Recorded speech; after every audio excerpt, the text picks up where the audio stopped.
Okay, this is Sunday morning now, the 8th of October 2023. Also, we did an unboxing and cranking up of the Mr. Heater Little Buddy this afternoon, and tonight we are giving it a try out here at the Love's at exit 104 on I-85 North in South Carolina. We have cranked it up. You can see the heat element is getting nice and toasty red. Now this unit has a automatic cutoff, low oxygen cutoff, a tip over cutoff, but just in case, it needs combustible air either way. We have cracked this front window up here enough to where it should provide combustible and breathing air, but we also have the heat controls in the van set to where the vents should be open, letting air come by the heater core and the evaporator, or the AC core as well. Plus, we cracked this window back here. When we replace that door, we got a vent window door that has that, so it's slightly cracked. And then too, this door here and the back doors back there do not seal so tight that air can't infiltrate. Plus, there are several places in this floor that have about a half-inch hole that air comes in and out.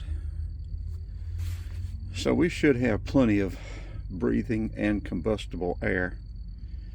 And we're just going to test a little buddy out, see how it does. 3,800 BTUs, supposed to heat 95 feet, and that would be 8 feet height. This is about 12 by, let's give it 12 by 6, which would be 72 feet, but it's only about 5 feet high. Now, it doesn't have any insulation. We're going to get insulation probably next week. So that will make a difference, of course, because this metal on the outside, with it getting down to 42 tonight, it's at 50, 51 right now. It will really take the heat out of the air. But I think it's going to be fine. I also have electric blanket right here. I can plug in the 12 volt and stay warm with that electric blanket. We have multiple heat sources. I've got another 110 heater, so we don't normally get cold. But yeah, little Mr. Buddy is doing well right now. I don't have my infrared thermometer cranked up. It needed batteries, and I'm not sure if it had a short in it or why the batteries were wearing out so fast.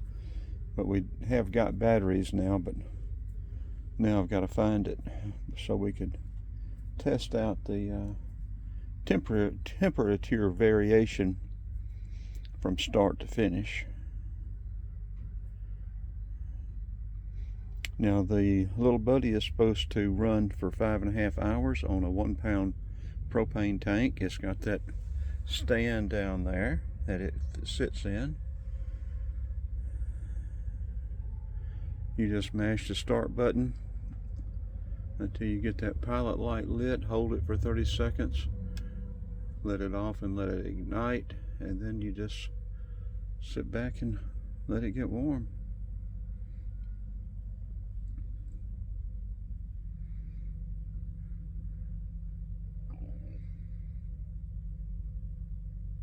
Okay, I think we're going to turn it off for right now, and we will see how it's done here.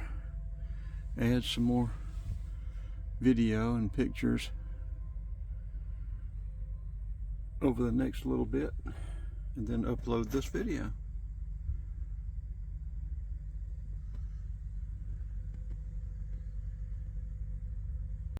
Yeah, we have plenty of clearance around it. It needs 24 inches in front, 30 inches in height, 6 inches on each side. and 0 clearance for the back.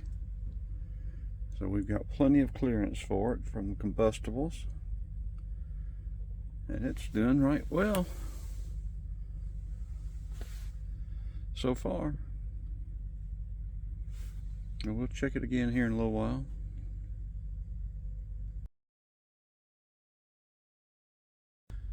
Okay, it's been running now for, I don't know, what time is it? Maybe about an hour, not quite, maybe an hour. And it's doing fine. It's got the temperature very comfortable in here. I've been reading a couple of other reviews. I haven't seen anybody wildly happy with them. The dependability seems to be an issue. They say that, you know, burning the propane releases a lot of moisture into the atmosphere. A couple of negatives about it from what I've gathered. Function, you know, durability. The starter doesn't work as maybe, you know, quits too soon, or, you know, stops working after about a month or so. So I guess I would just say, in trying to, I don't know that I'll use this as a primary heat source. Of course, like I said, I already had other heat sources. I was just breaking this one in and trying it out. But you still need to be careful. Make sure you have enough combustible air and breathable air, even though it has its own low oxygen sensor. I've got another CO2 alarm in here somewhere. I don't know where it is, but battery's probably dead. But I would have another backup CO2 alarm. What else? There were a couple of things I think I would review. Check it out good. Make sure this is for you. It's got its uses for sure, but I don't think I would want to use it as a primary heat source. It's a good backup heat source, or a good supplemental heat source, but I don't know that I'd want to use it as a primary. So I think this will probably wrap this video up. I think it is well worth investing in, just to have, like to have a backup heat source, emergency heat source, especially in a small area.